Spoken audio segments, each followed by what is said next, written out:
Alhamdulillah. Assalamualaikum warahmatullahi wabarakatuh.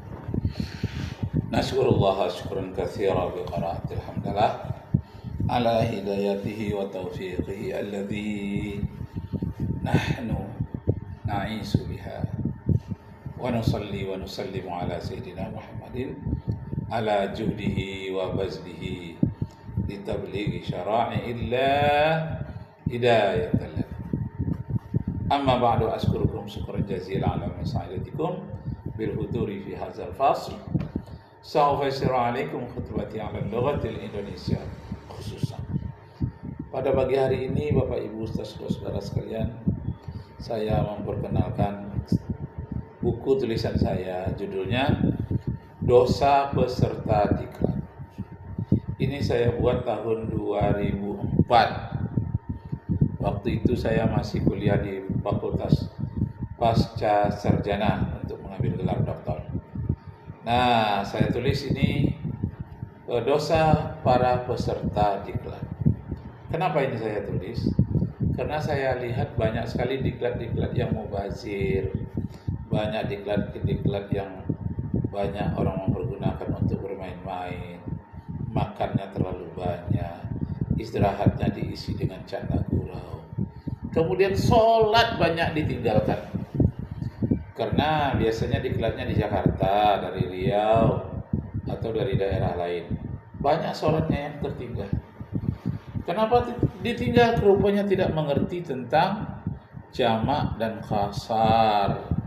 Karena itulah salah satu dosa peserta diklat itu tidak melakukan sholat karena tidak mengerti dengan jamak dan qasar.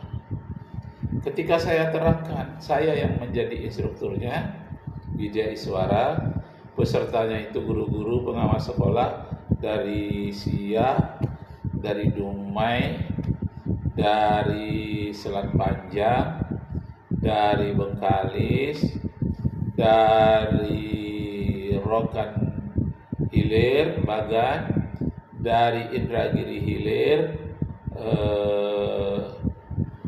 itu Indragiri Hilir ya. Itu dari Rengat juga ada. Ketika saya sampaikan sampai di Pekanbaru, saya katakan cukup 3 kali saja sholatnya, karena 2 itu digabung, antara Isya, Maghrib dan Isya digabung, dikerjakan pada waktu Maghrib. Kemudian zuhur dan asar digabung, dikerjakan waktu zuhur atau asar. Jadi 3 kali saja. Kenapa? Karena ada jamak dan qasar. Banyak peserta yang melawan, tapi bukan guru agama. Pada umumnya guru olahraga. Karena saya tidak pakai peci, tidak pakai kopiah waktu itu, disangkanya saya orang awam. Karena penatarannya memang penataran umum. Dia tidak tahu bahwa saya S1, S2, S3 saya agama semua tentang syariah. Karena saya tidak memperkenalkan diri tentang latar belakang pendidikan saya, maka mereka banyak yang melawan kepada saya dan katakan, apa buktinya katanya, mana suruhannya.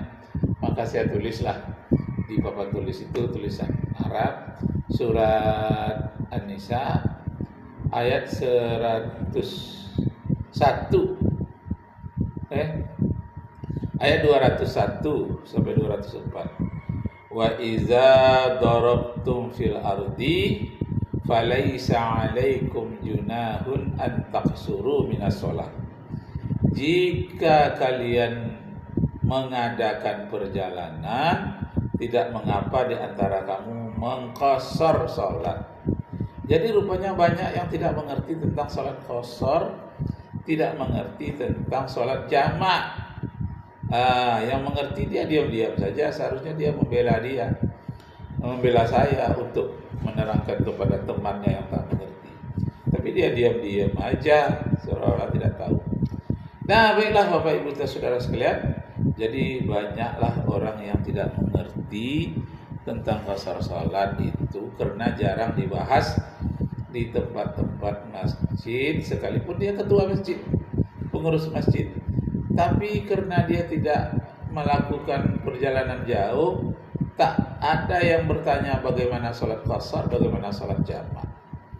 Kalau saya dari pesantren dulu memang sudah diperkenalkan sholat jamak dan qashar itu. Nah, karena latar belakang saya pesantren, madrasah aliyah, pesantren yang semi pesantren aliyahnya. Nah, jadi Bapak Ibu Saudara sekalian, itulah pentingnya kita mempelajari. Saking pentingnya saya buat buku, saya berikan kepada peserta diklat. Diklat itu pendidikan dan latihan. Jadi dosa peserta diklat. Ada di antara lain dosanya yang diminta orang lain untuk mengikuti diklat itu, tapi diikuti oleh yang lain pula yang bukan jurusannya karena kedekatannya kepada orang kanwil, Kemenak atau orang-orang dinas punya kedekatan dengan dia. Seharusnya dia tidak pergi, dia yang pergi. Seharusnya orang lain pergi, dia sudah berkali-kali tetap dia terus. Ini dosa dia nih, dosa peserta diklat. Dan kemudian kena diklatnya itu sampai 2 minggu, 3 minggu, banyak pula yang mengintip ke sebelah ada kamar wanita. Padahal dia guru, tapi karena sudah terlalu lama meninggalkan istri, timbul keinginannya melihat lawan jenisnya. Jadi dosa matanya, dosa pikirannya, dosa administrasinya, yang seharusnya orang lain yang berangkat, dia juga berangkat. Kenapa berlomba-lomba mereka untuk berangkat pergi diklat? Karena dapat naik pesawat, dapat uang saku, dapat tas kompor yang cantik, dapat name tag, dapat flash disk, dapat pelatihan, dan kemudian pulang dari sana dia menantar orang lain pula. Dengan demikian dia dapat honor pula. Nah, itulah dosa peserta diklat. Dulu, ya, ini saya buat 20 tahun yang lalu. Kalau sekarang mungkin lain lagi. Karena waktu itu diklat harus hadir langsung, karena internet waktu itu belum eksis seperti sekarang. Sekarang bisa jarak jauh saja penantarannya, tidak harus hadir secara fisik. Jadi tidak menghabiskan tiket pesawat, tapi dipelajari saja, bisa diskusi juga dengan dosennya atau dengan widya suaranya melalui internet saja. Karena itu Bapak Ibu Saudara sekalian, saya buatlah buku ini. Tapi buku ini berisi pesan bukan hanya tentang dosa peserta diklat, ada juga dosa yang memberikan materi diklat itu, dia tidak memberikan yang seharusnya. Kemudian juga dosa penyelenggaranya. Umpamanya rapat-rapat penyelenggara itu ada uangnya, uang rapat diambil oleh kasih-kasihnya, tak diberikan kepada peserta paling diberikan jus. Padahal satu kali rapat itu uangnya 250.000, jus cuman harganya 7.000 atau 10.000, masih banyak sisanya. Disitulah korupsi itu terjadi pada diklat-diklat ini. Makanya dosa yang berkaitan dengan diklat, Masya Allah, dulu, sekarang tidak ada lagi. Sekarang pengawasannya sudah begitu hebat. Allahu Akbar, walillahil hamd. Nah, Bapak Ibu Saudara sekalian, sekarang kita lihat sedikit bagaimana orang-orang yang berdosa, orang yang zalim di dunia ini diperlihatkan langsung oleh Allah Subhanahu wa taala kesalahannya. Terutama yang paling panas sekarang ini di Israel. Di mana di Israel itu? Netanyahu mau berangkat, dia dihalangi oleh ular besar. Cuma dalam gambar ini dibuat ular yang terlalu besar, yang aslinya tidak sampai sebesar itu. Tapi pada hakikatnya memang ular itu menghalangi keberangkatan Netanyahu itu dari Ben Gurion, bandara Ben Gurion menuju ke Amerika. Nah, ini kita lihat apa yang terjadi. Apa yang terjadi? Ular yang mengganggu perjalanan Netanyahu. Kita lihatlah cuplikan berita 1 menit saja. Langsung kepada Perdana Menteri yang bersembunyi di dalam. Hari ini kau diberi pilihan, taubat atau binasa. Bukan aku yang memutuskan, bukan tentara yang mengawasi, tapi dirimu sendiri. Hanya doa yang tulus bisa membuat lilitan itu terlepas. Jika tidak, kau akan terkubur bersama besi dan api yang kau banggakan. Kata-kata itu mengguncang seluruh bandara.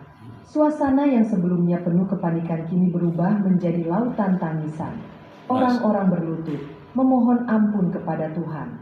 Bahkan beberapa tentara meletakkan senjatanya, menutup wajah mereka, menangis terseduh. Perdana Menteri sendiri kini tak kuasa menahan air matanya. Tangannya gemetar, suaranya parau. Apa ini? Apa yang harus aku lakukan? Nah, demikianlah dulu Bapak Ibu saudara-saudara sekalian, sepintas lalu yang intinya ialah janganlah berbikin kesalahan, jangan berbuat kezaliman. Semuanya ada balasan dari Allah Subhanahu wa taala. Arju minkum afwan in wajadtum fiha khata'at wabillahi taufiq wal hidayah. Wassalamu alaikum warahmatullahi wabarakatuh. Allahu akbar, Allahu akbar, Allahu akbar. Ia menoleh kepada ajudannya, namun ajudan itu hanya menunduk, tak sanggup memberi jawaban. Masya Allah. Wassalamualaikum warahmatullahi wabarakatuh.